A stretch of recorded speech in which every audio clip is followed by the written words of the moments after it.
Graça e a paz do Senhor, meus irmãos. Agradecer ao pastor Ademir pela oportunidade, honrado mesmo em compartilhar a palavra de Deus com os irmãos aqui nessa igreja. Eu trago um tema que Deus colocou no meu coração: quando a tempestade vem de repente. Está no Evangelho de João, capítulo de número 6, versículos 16 ao 21, que diz assim: Ao cair da tarde, desceram os seus discípulos ao mar, e entrando num barco, atravessavam o mar em direção a Cafarnaum, enquanto isso escurecera, e Jesus ainda não tinha vindo ter com eles. Ademais, o mar se empolava, porque soprava forte vento. Tendo, pois, remado uns 25 ou 30 estádios, viram a Jesus andando sobre o mar, aproximando-se do barco, e ficaram atemorizados. Mas ele lhes disse: Sou eu, não temais. Então eles, de boa mente, o receberam no barco, e logo o barco chegou à terra para onde iam. Quando a tempestade vem de repente. O capítulo 6 do Evangelho de João inaugura um momento no ministério de Jesus que nós chamamos de controvérsia. Houve um período no ministério de Jesus em que toda palavra que ele falou produziu conflito, produziu controvérsias, dificuldades, polêmicas. Nós sabemos que neste capítulo do Evangelho de João, Jesus multiplicou o pão, 5 pães e 2 peixes de um adolescente. Ele multiplicou o pão, multiplicou o peixe, alimentou a multidão comeu até se fartar, sobraram 12 cestos cheios de resto, e a multidão, empolgada com o milagre, começou a gritar numa só voz, no objetivo de fazer de Jesus um rei. Eu fico imaginando a cena. Todos de punhos fechados, de repente gritando numa só voz: Rei, Rei, Rei. Quem está acompanhando a manifestação dos negros nos Estados Unidos, pedindo a igualdade de direitos, sabe o que eu estou falando. Sabendo que o momento do seu ministério é de controvérsia, que os judeus estão procurando colocá-lo numa arapuca, esperando o menor deslize de Jesus para enroscá-lo com as suas próprias palavras. Sabendo disso, Jesus, ele dispensou a multidão, colocou os seus discípulos no barco e foi para o monte orar sozinho. Dispensou a multidão, saiu do meio e foi para o monte se refugiar em oração. Imaginem vocês este apelo rei, rei, rei na cabeça dos seus discípulos. De repente isso poderia subir para a cabeça deles, e esses discípulos poderiam ter o desejo de se tornar uma força política de então, que iria tirar os romanos de poder e iniciar um novo reinado usando o próprio Senhor Jesus. Por isso Jesus dispensou a multidão, saiu do meio e foi refugiar-se em oração. E os discípulos, eles entram no barco, o barquinho sai a navegar, enquanto Jesus está no monte em oração. Um detalhe do texto é que este mar, que a Bíblia chama de Mar da Galileia, na verdade não é um mar, é uma lagoa com quilômetros e quilômetros de extensão, e que as pessoas chamavam de mar. Este Mar da Galileia fica num vale, um pouco abaixo do nível do mar, portanto muito quente, rodeado de montanhas altíssimas, montanhas com mais de 1.500 metros de altura, e de vez em quando o ar gelado das montanhas, ele desce e se choca com o ar quente dos rios, e formam então grandes tempestades que jogavam os barcos de um lado para o outro. Um outro detalhe do texto é que a maioria dos discípulos são exímios pescadores, homens que conhecem o mar como ninguém, homens acostumados a acordar de madrugada antes do sol nascer, pegavam os seus barcos e iam para o mar, ficavam o dia inteiro pescando, ou às vezes a noite inteira pescando. Mas aqui é o começo da noite, o início da noite, quando Jesus os colocou no barco e eles começaram a entrar mar adentro. E quando eles estavam já a uns 6 ou 8 quilômetros veio uma enorme tempestade. Como o texto de Mateus nos diz, eles remaram a noite inteira contra os ventos que eram contrários. E eles estavam apavorados, temerosos, medrosos, sem saber o que ia acontecer, porque a tempestade estava jogando o barquinho de um lado para o outro, a tempestade açoitava sem clemência. E nesta hora, Jesus aparece, ele estava andando por cima das ondas do mar. E eles viram Jesus, tiveram medo. João não conta esse detalhe, mas Mateus e Marcos dizem que eles viram Jesus e pensaram que fosse um fantasma. O judeu é muito místico, o judeu tem medo de qualquer coisa. E Jesus disse, sou eu, não temais, e acalmou a tempestade. Uma frase de Jesus acalmou a tempestade. E Pedro ainda diz, se é o Senhor mesmo, manda eu ir ter contigo. Jesus diz, vem Pedro. E Pedro sai daquele barco, mal acreditando ele mesmo o que estava acontecendo. Ele estava andando por cima das ondas do mar. De repente começou a afundar. Imagine você, aquela brisa fresca, aquela água batendo no rosto, aquela onda subindo e descendo. Pedro teve medo, gritou, Jesus, socorre-me. E Jesus estendeu a mão, pegou Pedro. Os dois entraram no barco e seguiram a viagem tranquilos. Meus queridos irmãos, este texto é fantástico, é um texto riquíssimo. Bastava explicar o texto e com certeza o Espírito Santo de Deus já falaria aos corações. Mas existem algumas lições que o Espírito Santo de Deus manda que eu compartilhe com os irmãos nesta noite. Qual deve ser o nosso comportamento quando a tempestade vem de repente? Vivemos hoje em meio a uma tempestade, a tempestade do Covid-19, que pegou todos os cientistas do mundo despreparados. O interessante aqui no texto, esses discípulos são exímios pescadores, e eles também não perceberam que uma enorme tempestade se levantava. Qual deve ser a nossa atitude? Qual deve ser o nosso comportamento quando a tempestade se levanta? Não a tempestade do mar, que não é o nosso caso, mas principalmente a tempestade da vida. Em primeiro lugar, a primeira lição. Prepare-se para a vida como um constante risco. Viver é correr risco. Tudo que fazemos na vida, nós estamos correndo risco. Rir é um risco. Chorar é um risco. As pessoas que choram são sentimentaloides da vida, é assim que elas podem ser conhecidas. Então, quem quiser viver tem que estar disposto a correr riscos. E aí, estar no mar sem saber se vem tempestade é um risco. A vida é assim. Tem pessoas que não querem se arriscar. E nesta ânsia de não correr risco, a pessoa constrói uma muralha em torno dela, que não tem quem chegue perto dessa pessoa. Então, em primeiro lugar, prepare-se para a vida como um constante risco. Segunda lição, na vida, às vezes, o destino não é tão importante quanto as lições que nós precisamos aprender na viagem.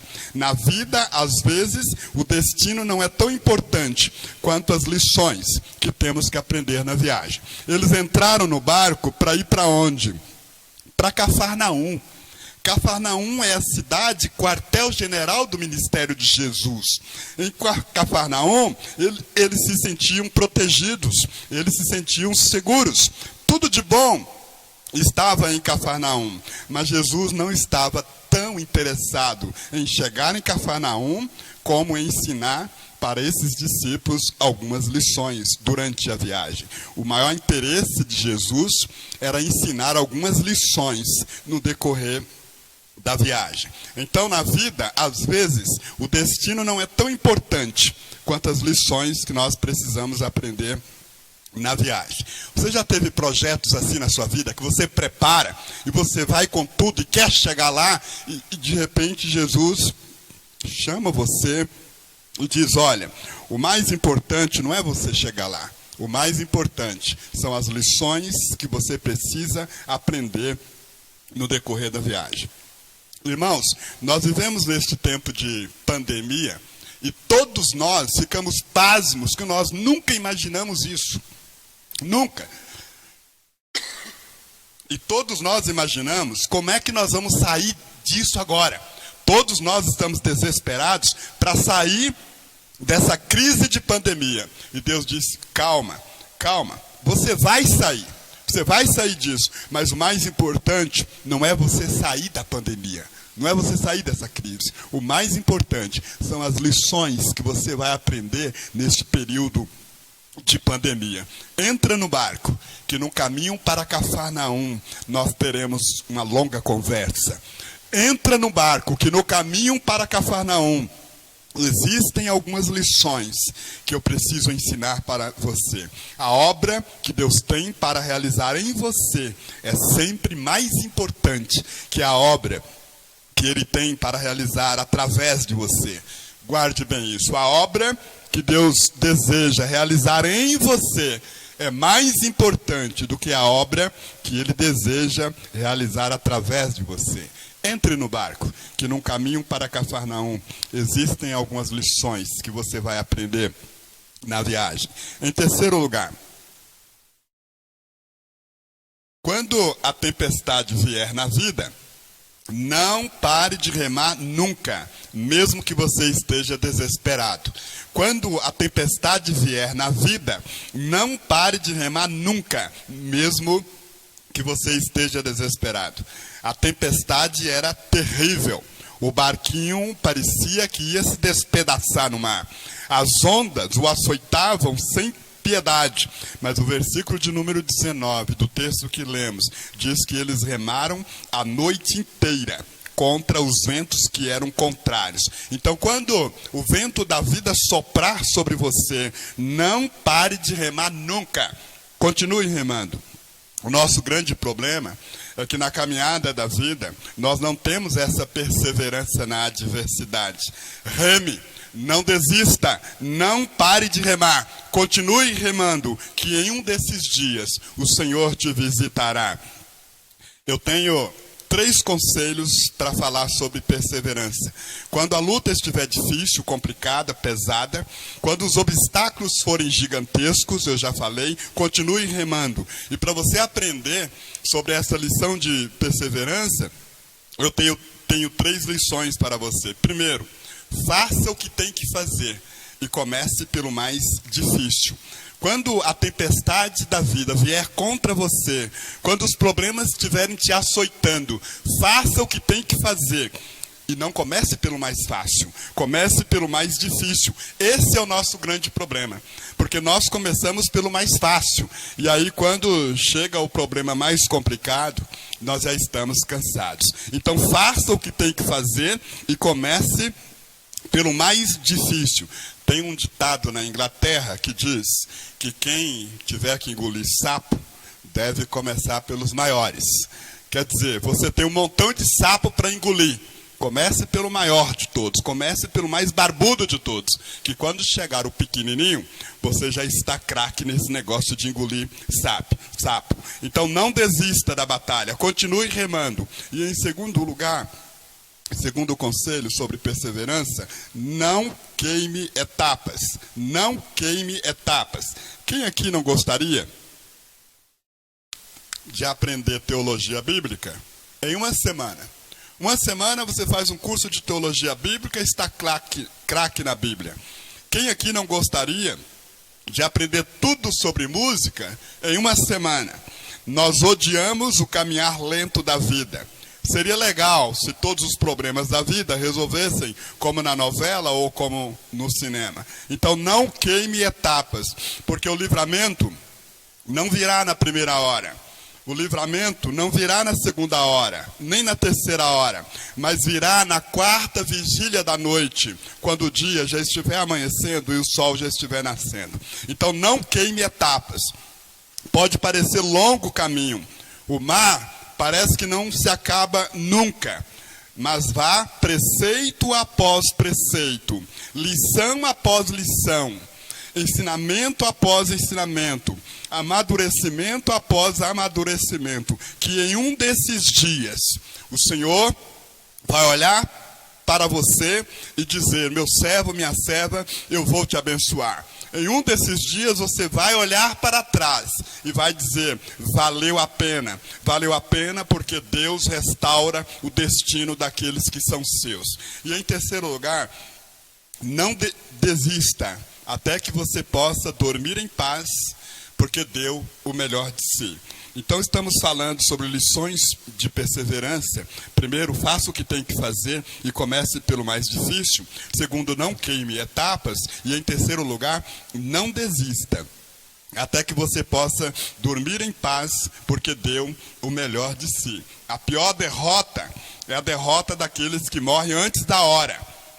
Não desista de remar nunca, até que você possa dormir em paz, porque você deu o máximo de si, o melhor de si.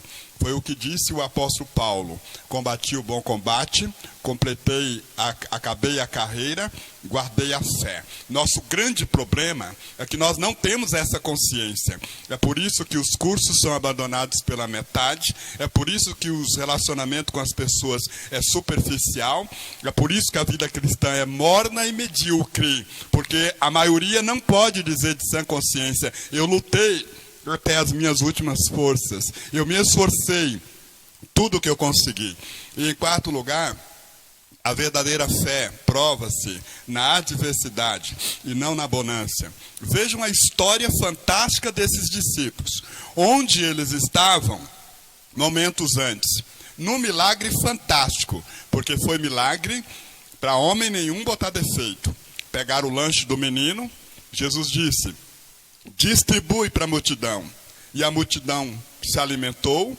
A Bíblia diz que haviam ali 5.000 homens, contando aí mulheres, crianças, idosos. Nós podemos chutar aproximadamente 10.000 pessoas neste lugar. E Pedro estava todo estufado espiritualmente. O mestre é o máximo. E Jesus disse: olha, eu vou mostrar para você que fé se prova na adversidade e não na bonança. Irmãos, ser cristão dentro de 4 paredes é fantástico. Ser cristão dentro dos templos, com os templos lotados e todo mundo dando glórias a Deus, é maravilhoso. Eu quero ver é você ser cristão no mundo aí fora, no meio dessa pandemia que nós estamos enfrentando. Os hospitais lotados, o médico balançando a cabeça e dizendo que não tem mais jeito. É aí que se prova a verdadeira fé. Ter fé no mundo aí fora, com a maioria zombando de Deus e perguntando onde está Deus, é aí que se prova a verdadeira fé. Patrão chamando o empregado no departamento pessoal e dizendo: vamos acertar a sua conta, você está demitido. E você olha à sua volta e vê que é praticamente impossível conseguir um outro emprego. E aí você continuar dizendo: Deus é bom, Deus é fiel. É aí que se prova a verdadeira fé. Eu gosto muito dessa história. No final da Segunda Guerra Mundial, muitos judeus viveram na clandestinidade dentro de cavernas na Europa, principalmente na Holanda e na França. Viveram dentro de porões sem o desejo de se entregarem. Terminou a Segunda Guerra Mundial, mas eles não queriam se entregar. Ficaram dentro de porões, principalmente na França e na Holanda. E dizem que quando terminou a Segunda Guerra Mundial, as tropas aliadas começaram a vasculhar porões à procura desses franco-atiradores, que não se entregavam, mas ficavam dentro dos porões. Dentro dos porões eles matavam muitas pessoas. E dizem que um soldado entrou dentro de um porão na Holanda. Na parede desse porão havia uma estrela de Davi desenhada. E debaixo da estrela de Davi estava a seguinte frase: eu creio que existe o sol, mesmo sem conseguir vê-lo. Eu creio no amor quando existe tanto ódio. Eu creio em Deus, mesmo quando ele está em silêncio. Eu creio em Deus, mesmo quando ele está em silêncio. Então, crer em Deus quando ele está falando, é fácil.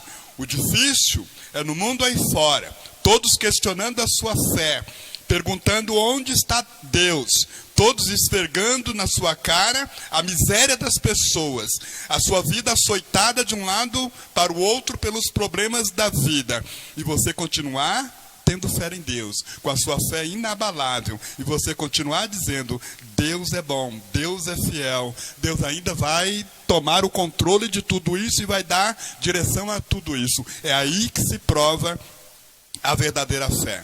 Eu estou esperando o dia em que o meu Deus vai reinar para todo sempre. E é aí que se prova a verdadeira fé. E em quinto e último lugar, quando a tempestade da vida vier sobre você, em quinto lugar, o tamanho da tempestade não se mede pela força dos ventos. O tamanho da tempestade se mede pela presença sentida ou não de Deus. O tamanho da tempestade não se mede pela força dos ventos. O tamanho da tempestade se mede pela presença sentida ou não de Deus.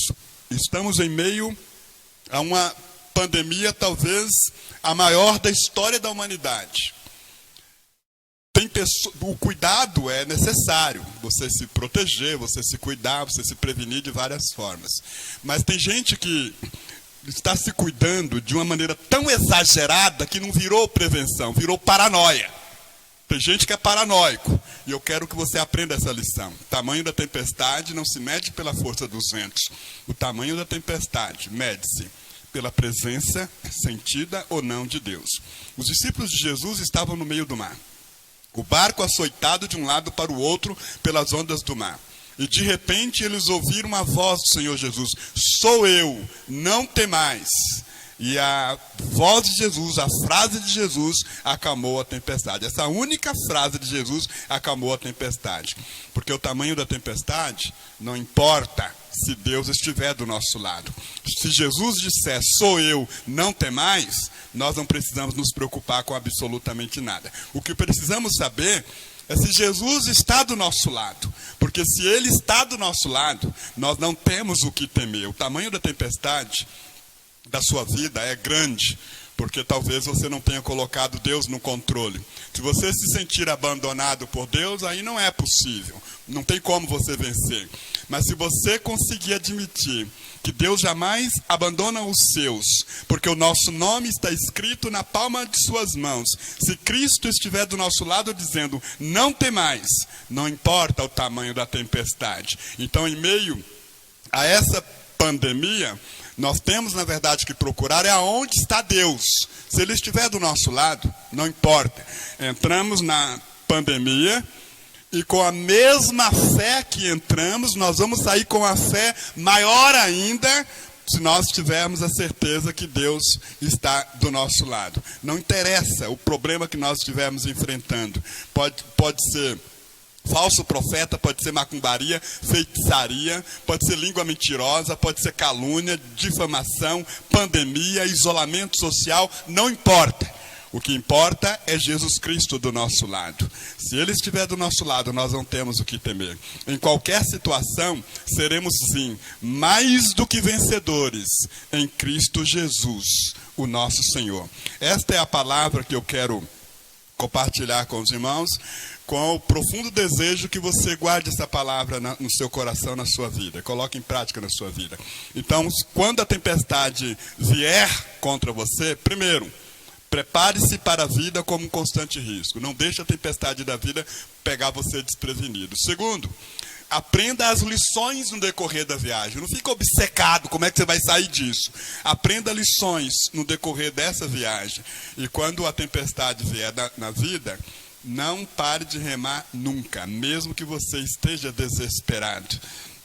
Em quarto lugar, lembre-se que a verdadeira fé prova-se na adversidade e não na bonança. E em quinto lugar, que o tamanho da tempestade não se mede pela força dos ventos.